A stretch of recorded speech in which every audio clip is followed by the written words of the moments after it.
Well, good morning, everybody. As you know, we are getting ourselves into a pretty active pattern, and this is the typical spring setup. We get into the month of March, the atmosphere begins its overturning, which is just incredible. But I want to talk to you about some of the stuff that Matt and I and Andrew have been just looking through in the pattern. So we're just going to start here, okay? This is what winter has done. Winter this year has mostly favored a short retracted jet that stopped somewhere well short of Hawaii. It's then split around high pressure that's lived just off the coast of California for most of winter, and then that's delivered lots and lots of clippers and cold air through the eastern half of the country. That's been our setup. Now, this is broken down maybe 3 or 4 times, and each time it breaks down, we have absolutely hammered California. We had a big, between Christmas and New Year's, the big snowstorm that went here. We had the snowstorm on, January 24th and 25th. And that was the big snow and ice storm. We had the event that happened, about a month ago that hit the Carolinas. And then last weekend, our huge blizzard that hit here. That's it. The rest of this pattern has been dominated by this, just flow coming across the country with a highly variable Pacific high pressure cell, which is very characteristic of a La Nina. That's gone. And it's dying a rapid death right now. But what this did was it gave us these precipitation stats.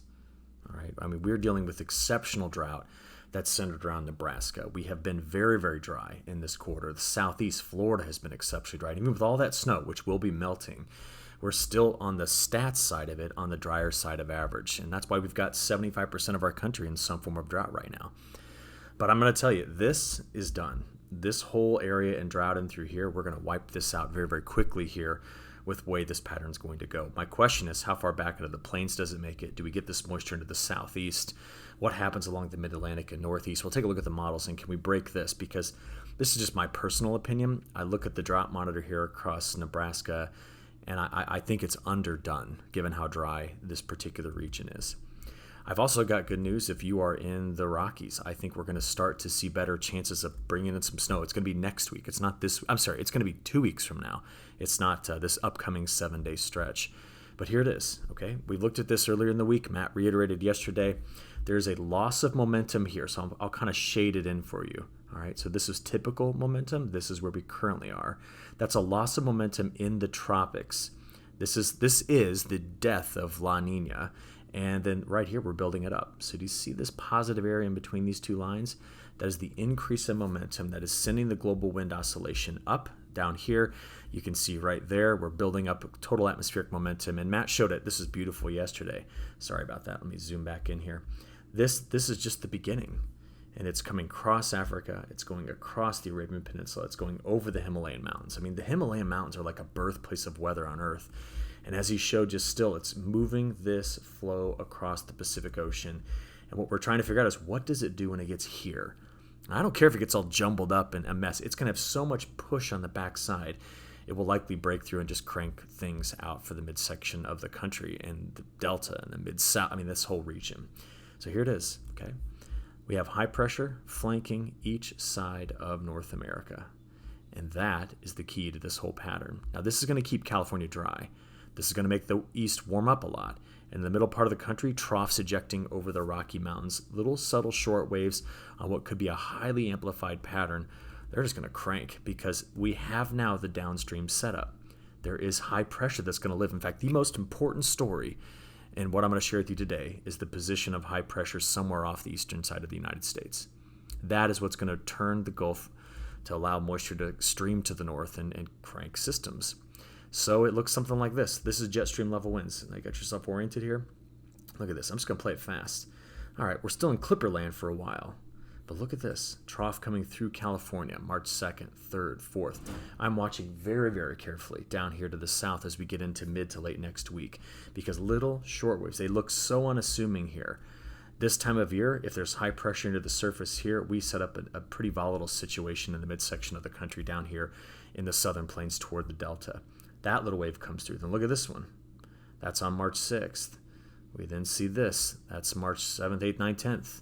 We then get out there even farther than that, and the atmosphere just keeps producing flow.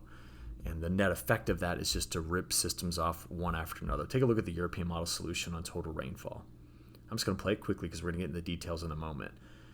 I mean, we talked about this all week, but over the next 15 days, there is high probability in this area of grabbing 3, 4, 5 inches of rain. Some of the models we've been cranking out much higher amounts. Parts of Arkansas right now, I mean, this is just a single model run, so that you have to understand that. But 7 to 14 inches of rain. Now, of course, it's going to change. Do not rest on this. But the idea of that being the targeted area. Now, on the back side of this, I would want nothing more than for Nebraska to get an inch of moisture out of this. I am worried about what we'll see in terms of dust and wind coming off of the southern and high plains. And we'll be able to get some of this moisture into the southeast and down into Florida, which has been so dry. But it certainly seems like it's going to extend to the northeast. But in the northeast, we've got moisture already in the reserves that's going to come out. That's going to come out in the form of snow. So when you see these numbers in the northeast, you need to also remember that there's going to be a ton of snow melt out of this as well. There are drier spots, I can't deny. We have to talk about where they are. Here, California, Arizona, maybe the Columbia Basin is drier in this pattern. But no doubt about it, we're going to crank off several systems in this section of the country. So this will be a map I can't wait to see by March 15th. There is a not good side to this. There will be flooding. There will be problems. There's going to be severe weather, but we're going to make a major correction on this is leftover fall drought that made it through winter, and I think it's going to be gone. And we're going to have to just pay attention to this. The big issue is going to be we're going to break that drought with severe storms. This is just a quick animation of the CAPE, or convective available potential energy. And as the Gulf opens and we start to see these CAPE values increase here, we have to be watching what will happen down here across the South, getting all the way into parts of the Mid-South, Midwest, with repeated chances of destabilizing the atmosphere. And so when all of us meteorologists keep going on and on about, hey, we're going to wake this thing up, the atmosphere is going to overturn and produce some severe weather, we're all watching the same things here. For example, we're not talking about the next week. It's week 2.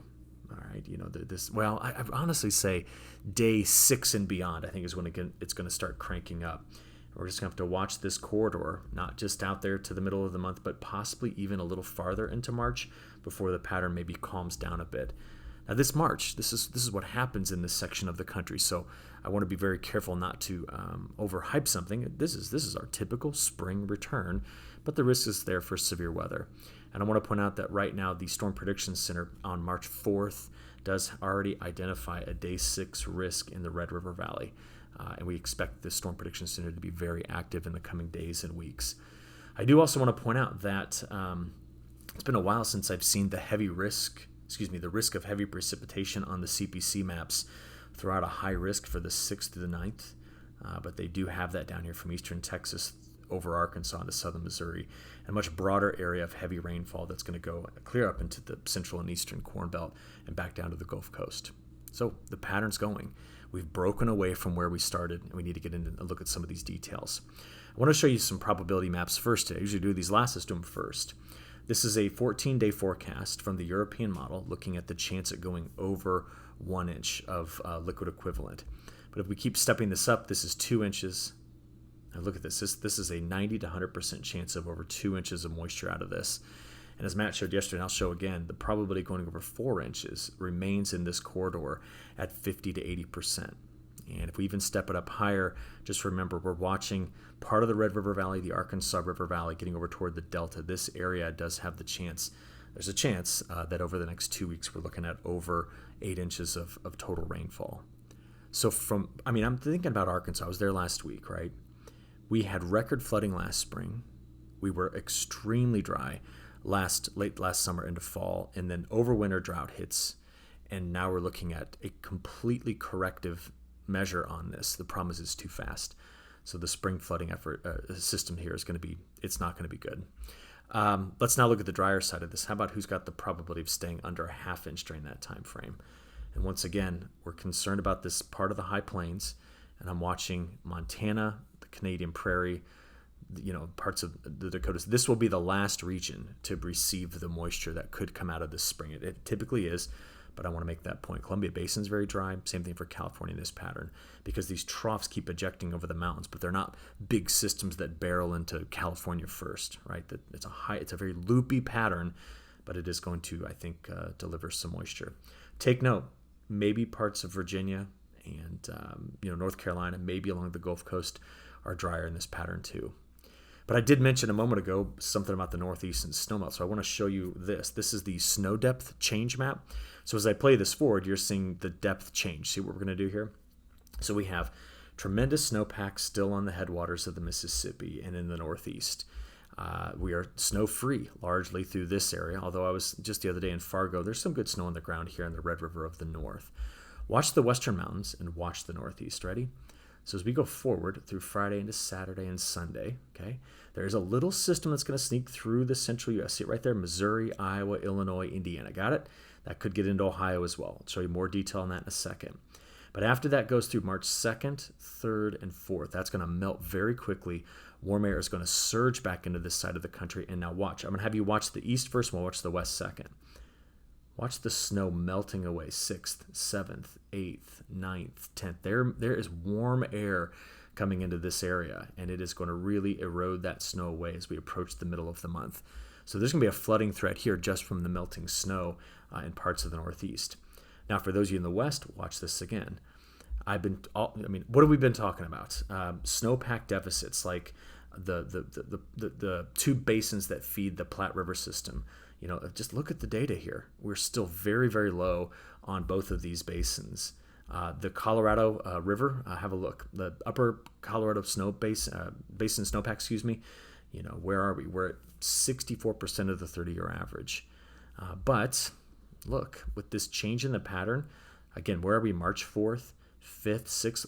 Watch how the West is attempting to grab some snow out of this. Now, I realize I'm in a single model run, but we are seeing change. And with troughs coming over the mountains, there will be snow on the backside. We need every single inch that we can get into this side of the country. That's it. That's what we're going to have to watch. That's the overarching pattern. Now, let's get into some of the details. Quick look at the radar just here from last night into this morning. We did have the severe storms that rolled through parts of northern Mississippi to Alabama. In fact, I was looking at them here. This is our total number of reports, 60 last night. A lot of hail. Saw some videos of that hail. One tornado. I saw some of the damage reports. National Weather Service will get out on that today. But if you look, that front that sagged through here, producing that severe weather, is trying to clear out early this morning, get farther and farther to the east, but it is bringing rain into parts of a drier section of the country. So Alabama, Georgia, South Carolina. Can we get this down further into Florida? I'll show you in a few moments. Also, if you're looking around the rest of the country, I do want to point out this feature here. This is not rainfall. Watch it again as this resets. That is chaff. So they must have been conducting some military operations here. And this is just the chaff blowing in the wind. The radar sees it very, very well. Okay, just wanted to point that out. Coming out of Nevada, going into Arizona. All right, showed you this. Let's just get into some of the details. Windy day today across midsection of the country. We do have red flag warnings out for parts of the Mid-South and Delta. Actually down here into parts of southern, that's not red flag. That's dense fog. Red flag's up here. We have the strong winds farther to the north. We have the dense fog issues down here around the Delta, and then down here farther to the south. There's my red flag warnings. Same thing the farther back you get into parts of Nebraska, South Dakota, and even parts of Colorado. Farther to the north, we do have winter weather advisory starting to show up. We're getting concerned about this little swath of snow coming through. I'll show you more about that, but that's your morning all hazards weather map, and we continue to have that Thule fog in California map mentioned yesterday. So winds, let's just get a quick look at the winds through this weekend. Just play it out real fast there. That gets you through midday Sunday, and we're looking at very strong winds spreading across the northern plains, but also stronger winds where you saw the red flag warnings here. It's mainly just a combination of wind and dryness. There's risk of fire. But over in Ontario, very strong winds coming off the Great Lakes here and even spreading into parts of the Northeast just through this weekend. But let's see what we got in terms of precipitation. Let's go ahead and use the NAM model to get a first crack at this. All right, so let's start this off midday today. We watch the rain exit southeast. Need every drop of this coming in through here, coming through parts of Florida. We then see some snow spreading out of the Canadian prairie into parts of Montana, the Dakotas. Watch that snow get over parts of Minnesota, Wisconsin, and then spread into the Northeast. But then we get into Sunday into Monday, and a lot of attention is going to be spent right here on this system and where it eventually goes. And to understand that, we're going to have to flip over and look at some different model runs. So I'm going to use the European today just to kind of get a glimpse at this. So there's the two systems we talked about. And here's high pressure living over the Great Lakes. And as we talked about all week, the flow around this high right in through here is just meeting Gulf moisture. So we're kind of squeezing the atmosphere. See the tightening of the pressure gradient right there? And that's going to give you a layering effect. Cold air undercuts, warm air goes over the top. So it goes rain, freezing rain, snow. And then you're going to watch this just move Sunday evening into Monday morning across Illinois. We're looking at maybe right on I-74, 72, some ice, and then farther to the south, rain. That's Monday. We then watch this spread Monday afternoon and evening to the east. Could bring some snow over to the DC area, and then a major warm-up behind this on the 3rd and 4th. More rain coming through here. In fact, I'm at Commodity Classic today, where it's hot, so I'm going to go home to snow. And then on Tuesday, I'm going to be over at the All Day Ag Outlook in the Beef House in Indiana. That's a great event. It's one of my favorites. I'll kick that one off. Then I got to drive up to Michigan, so it's going to be an interesting day for me on Tuesday. Well, that system pulls in the northeast. Look at the snow we're expecting to add in the northeast. But your story, okay, is this. See that boundary? It's because of high pressure here and high pressure there. It's just this. Sorry.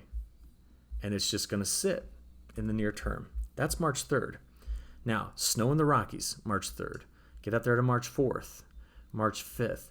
It is where this high pressure lives off the coast that's just going to rocket systems through this area. You ready? Watch this.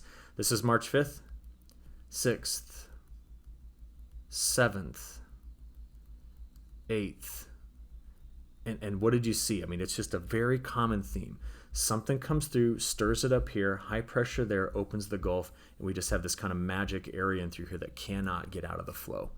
Right, that's it. That's the story. All right. Now, to see a little bit more detail on this, can I show you the snowfall first? Now, if we just kind of watch where this goes, there's the little bit of snow we're talking about on Monday, spreading from parts of Missouri and Iowa through Illinois, Indiana, and Ohio. And again, before it, we're here. But as we watch that system get in the northeast, more snow. Now watch the west. European model is really trying to just add some late snows here. We'll talk more about what could get into Minnesota, Wisconsin as well as we go through, but this goes out to March 8th. That's a 10-day forecast. GFS has got something similar. Just play it quickly so you can see it all. See this? This is what we're going to have to watch. Now, there's some differences in the Northeast between the two models, but it's certainly, it's certainly the setup we're looking at. Now, just to reiterate on the precipitation side of this, I'm going to take you back just to make a comment on this. If we just go out 10 days, we don't have to go all the way out here, that far. That's the pattern we're looking at in terms of total precipitation. And there is a major scenario here, whatever that means. There's a scenario here of breaking drought that made it through winter in a way by which, unfortunately, is going to come in the form of flooding, but this will be something to watch. Okay, now back to the details here. So we looked at that, we saw this. Here we go. What about week 2? Still, our high pressure cells are flanking North America, and there's troughs coming through, and that is why all of the week 2 forecast models have this flavor. There they are, all lined up. In fact, I was talking with my colleague and friend Eric Hunt last night over text, and he's like, I don't remember seeing, it's been a while since I've seen this much of the country in a CPC map colored green. And he's in Nebraska, and you better believe it, they are desperate for moisture in Nebraska, so we need to see this pattern unfold. I will be honest, there is part of me that's a bit concerned that the AI model may be properly picking up on the risk of staying drier in here. We just need to be aware of that as a possible scenario.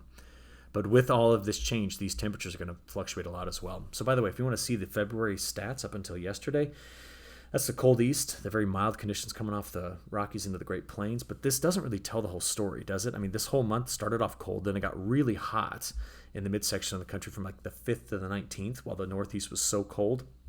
Look at these stats from February 5th to the 19th. And then if you look at the last week, so this is the 19th to the 26th, we've replaced all of that. I mean, yesterday was a weird day for me. I started off in Fargo, got over to Minneapolis, came down to San Antonio. So I started off middle of this week at -5 and finished at 92 degrees. What a crazy swing. In fact, I want to show you this. Yesterday, was looking at some temperature records. Let this reset. There it goes. Look down here across the south. You see that little flash of dots there? This was yesterday's temperatures. We got over 100 degrees. I think it's the first day this year somewhere in the continental United States hit 100. And it was 92 in, where we are in Commodity Classic, 82 in Austin. Very, very hot down here in the south. Now, these temperatures will change. Here's today's highs. 70 in Quincy, 72 St. Louis, Des Moines 63, 71 Lincoln. I mean, look at the warmth that's in the midsection of the country. But just don't get used to it. I mean, you saw that there's snow coming through, right? That's Saturday. Here's Sunday and Monday. Where did we stay warm? South, southern, the southwest. But by Monday, much different temperature pattern, especially for the Northeast. So this snow is not going to melt big time until you get past this. That's Tuesday getting into Wednesday and Thursday. There it is. This is when the atmosphere opens. We have the high pressure sitting off the coast. This is going to be hot and humid for this time of year. Forgive me. It's going to be humid for this time of year. It's not really hot yet unless you're down here. And I'm going to be watching this particular day, Thursday into Friday in the southern plains for the risk of severe storms.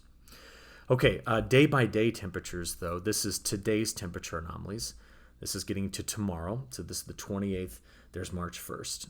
So 2nd and 3rd, that's when we have the system rolling through. But watch it open back up on the 4th and the 5th and the 6th. This is where the severe storm risk is going to set up. So highly volatile temperature pattern. There's the 7th, 8th. Look at the warmth moving into the Northeast by the 9th and 10th. And when you drop this much cold air here, this is supportive of the snow. Right in between the two is where the atmosphere opens up, and that's what's going to keep the Gulf flowing into this region and just set us off for storms as we approach the middle of this month. And it's going to go. I think this temperature pattern is going to be a wild ride, though. And that's why when we blend together 5 days at a time, we miss some of the nuanced, brief shots at colder air that are going to come through. But here's your next 5 days. This is day 5 through 10 when all that heat surges toward the north and east. And day 10 through 15, it's going to feel like full-on spring here. But dropping cold air in the west is going to be critical to getting these lows to eject and move across the United States. And that's where we think this pattern's really going to take off. Temperature-wise, I do want to show you this. This is a European model. This is the next 7 days. Okay, this is getting out there to week 2. Now there's week 2. As we go out there farther into week 3, there's some concern that as this all warms up, again, I think this is a feedback issue on how cold it is, but I still think we're colder in the Rockies, all right? I'm concerned late in March to open this back up to some colder air again. So this is the 3rd week in March.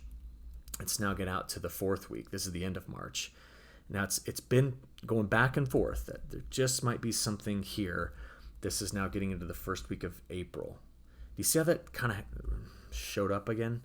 It's been a consistent feature in the model. I'm just going to have to show it to you. It's in both the GFS and the European. Just want to watch out for it. I think that if you're here, we have found warm air and not going to let go of it. And that's what's got me concerned, because watch where the precipitation is versus where it isn't. So this is kind of our next week or so. We get out there into week 2. That's just the pattern we've been describing. But look, week 3 into week 4 into early April, we continue to see this staying wet.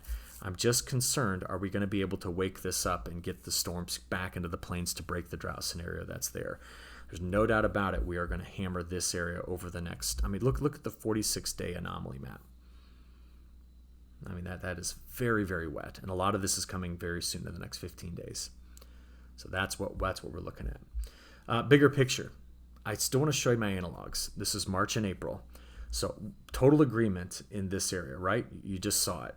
I think that unlike the previous years I've used here, I think the Northeast into the Mid-Atlantic is wet as well. I just want to make a point that sometimes when you look at all of these, we're drier here. And yes, California is not lining up with these analogs all stacked up. California is supposed to be quite dry in this pattern. But overall, that's how they compare. And why did I choose these? I chose these because these are years that saw something like this. From November through December, getting into January, we had big La Niñas that just died. But what makes 2026 so unique is, of all of those years, none of them are matching the pace at which La Niña is dying. And as a result, these aggressive forecasts on El Nino building into 2026, I think are right. I do think we have the chance for a very strong El Nino, maybe even showing up by mid to late summer. It's going to be El Nino-y early, but big-time El Nino conditions could be hitting our midsummer to the end of fall and next winter. And that's going to have an effect on South America, but not until next season. Right now, over the next 10 days, we are drier overall in a pretty broad area of southern Brazil, getting into Argentina. They're going to get a lot of harvest work done here. It's still slow farther to the north. But watch this. This has been an interesting transition in the models. This is the next 10 days. But if I only show you week 2, that's day 8 through 14, the models are trying to bring rainfall back into that dry spot. And that's all about the shifting around of high pressure across Brazil. So I don't know. That there was some concern that we could keep this dryness around longer, but it seems to be that by March, maybe 7th, 8th, 9th, it's going to break down and bring moisture back into this area. So the models have picked up on that this morning. All right, that's where I'm going to stop today. I hope you have a good weekend. Be safe. We'll get you much more details on the risk of severe weather next week, where the snow is going to be. And until then, just have a good weekend. Thank you.